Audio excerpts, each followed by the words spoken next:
hand together exercise number 11 to number 12.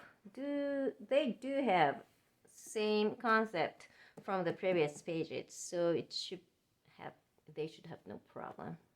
Let's take a look at number 13 and number 14. If you see the note direction, they are parallel, right hand and left hand, and C, D, C, D, C, and the left hand goes middle C, and then go to D. I hope you can read. Yeah, and the fifth finger goes on C, middle C. First finger goes on the C, one octave higher.